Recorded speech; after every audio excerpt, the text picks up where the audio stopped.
Uma Mulher no Escuro. Este é o título do novo livro de Rafael Montes, editado pela Companhia das Letras em 2019. Eu não conhecia a literatura de Rafael Montes, apesar de já ter ouvido falar bastante dela, eu nunca havia lido um livro dele. Então eu vi um anúncio sobre este lançamento e procurei o romance para conhecer um pouquinho da obra deste escritor.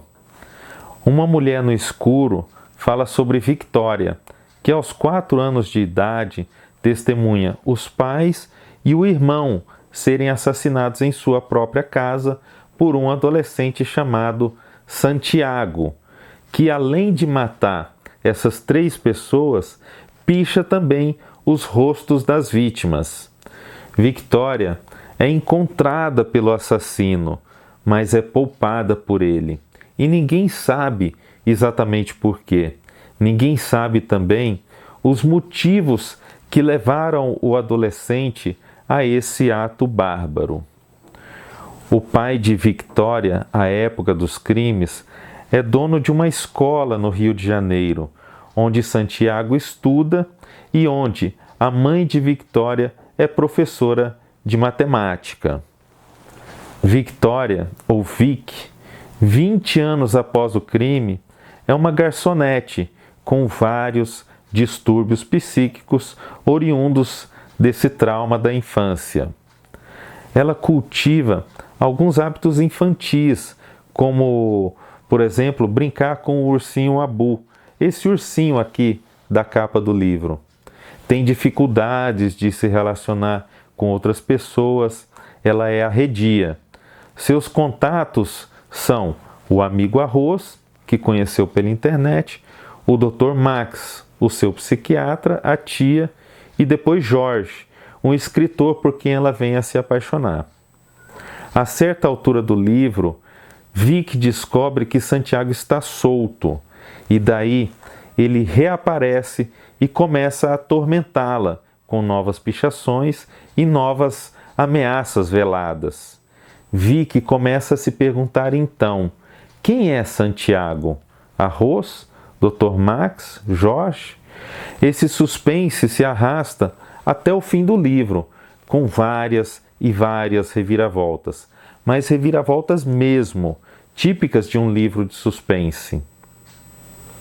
É um bom livro, com uma escrita eficiente, dinâmica. Não há um grande trabalho com a linguagem, pois o que interessa ao escritor é a trama, é o enredo. O romance é cheio de clichês do gênero. Mesmo eu não sendo um grande leitor de romances policiais, eu posso atestar isso. Tem algumas imprecisões, como por exemplo, um exame de paternidade em uma época em que isso não era discutido ainda. Deixando claro novamente que eu não sou um leitor, um grande leitor desse tipo de literatura, eu quero dizer que isso não me impede de fazer uma leitura crítica da obra, segundo critérios literários gerais, amplos. A trama tem o mérito de levantar discussões bastante atuais, como os transtornos psíquicos, pedofilia, relacionamentos tóxicos, feminicídio, machismo, por exemplo. O fato de a obra trazer uma protagonista feminina, acho que é a primeira protagonista feminina do escritor Rafael Montes, segundo o que eu li por aí, não nos diz muito, já que, em geral, isso não muda quase nada no enredo. Se trocássemos, por exemplo, Vic por um homem, nada no livro mudaria radicalmente. As mulheres no romance são, de forma geral, objetificadas, talvez pelos outros personagens masculinos, talvez pelo próprio narrador. Exemplo disso são as longas passagens descrevendo o corpo de Vic, o modo dela se relacionar, como se fosse imperativo ou obrigatório que ela se relacione amorosamente com alguém. Por isso mesmo, O relacionamento dela com Jorge soa um pouco inverossímil na trama. Também, as longas descrições, muitas vezes sem importância para o enredo, deixam, às vezes, o livro um pouco arrastado, prejudicando a fluência narrativa, que, de maneira geral, é bastante eficiente, como exige o estilo.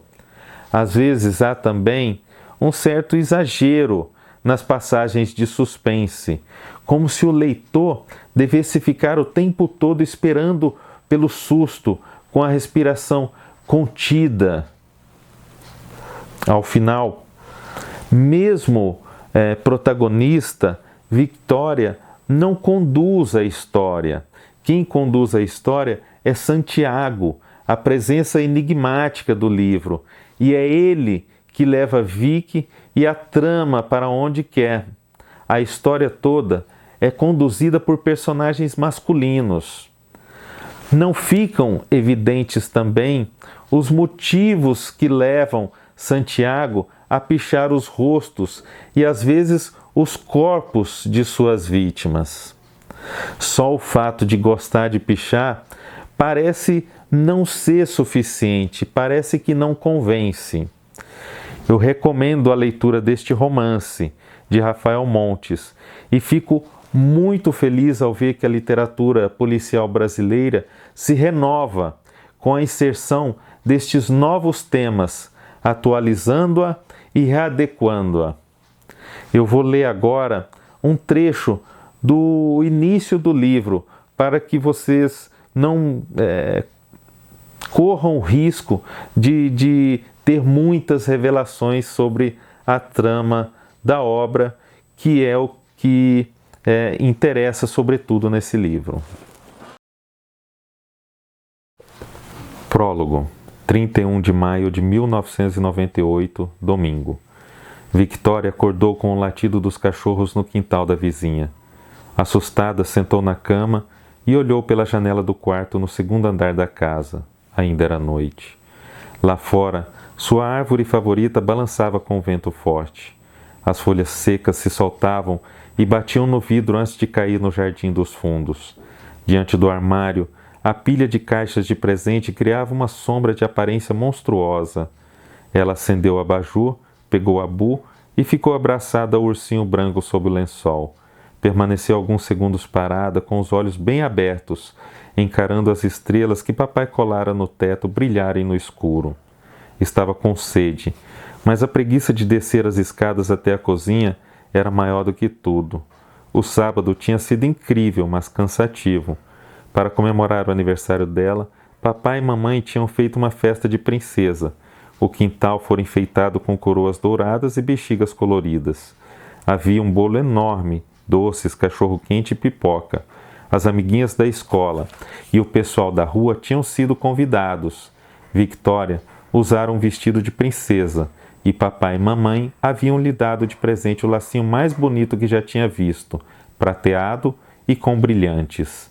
Ela havia corrido o dia inteiro de um lado para o outro, dançado chiquititas com as amigas, mexe, mexe, mexe com as mãos, ganhado muitos presentes e cantado parabéns. Agora seus pés ardiam. Os cachorros continuavam a latir, cada vez com mais raiva. Era estranho, porque eles costumavam ser mansos, diferente dos gatos da Dona Terezinha. Victoria adorava rolar com os cachorros na grama, ficava toda suja de lama, e a mãe não se importava. Então veio outro som, um gemido alto, agudo, interrompido de repente, de dentro da casa. Ela colocou os pés para fora da cama, pegou os óculos no criado mudo e, ainda agarrada a Bu, deslizou pelo chão com as meias coloridas que ganhara da tia Emília. Girou a maçaneta e arriscou dar alguns passos para fora sem acender a luz. Gritos vinham do quarto dos adultos no início do corredor. Uma luz amarela escapava por debaixo da porta, iluminando os primeiros degraus da escada. Mamãe chorava aos soluços. Papai falava alto, de um jeito que não era dele, e parecia nervoso. Estavam brigando? Não precisa ter medo, Abu, Victoria murmurou para o ursinho. Como era possível que Eric não estivesse escutando? Era verdade que o irmão dormia pesado e roncava alto, mas... O choro da mãe ficou mais alto. Victoria ouviu uma voz que não reconheceu. Eric também estava envolvido na briga? Os pais deviam estar dando uma bronca nele por sair escondido. Victoria sabia muito bem que era feio mentir, mas o irmão, que já tinha 10 anos, parecia ainda não ter aprendido. Uma mão agarrou seu braço enquanto outra tapou sua boca, impedindo-a de gritar. Victoria chutou o ar. Calma, sou eu. Ela reconheceu a voz do irmão e parou de se debater. Pensou em reclamar por conta do susto, mas algo no rosto dele a fez ficar quieta na mesma hora. Victoria nunca o tinha visto tão pálido. Tem alguém aqui, Eric disse, baixinho, puxando a irmã para o quarto dele. Eric fechou a porta devagar e girou a chave. O lugar fedia chiclete, chulé e biscoito. Ela ajeitou os óculos no rosto para ver melhor o que o irmão estava procurando no fundo do armário. Quando ele se virou, segurava o sabre de luz que ganhara no aniversário de 9 anos. Vai para debaixo da cama, Vic. A menina obedeceu depressa, ficando de barriga para baixo. Do lado de fora do quarto, a confusão continuava. Os latidos aumentaram e eles escutaram o estrondo de algo pesado rolando pela escada, como um móvel ou uma mala de viagem. Não dava mais para escutar a voz do papai. De repente, os gritos da mãe se tornaram distantes, como se tivesse descido para a cozinha. Em vez de chorar, ela implorava por ajuda. Victoria esticou a cabeça para fora da proteção da cama.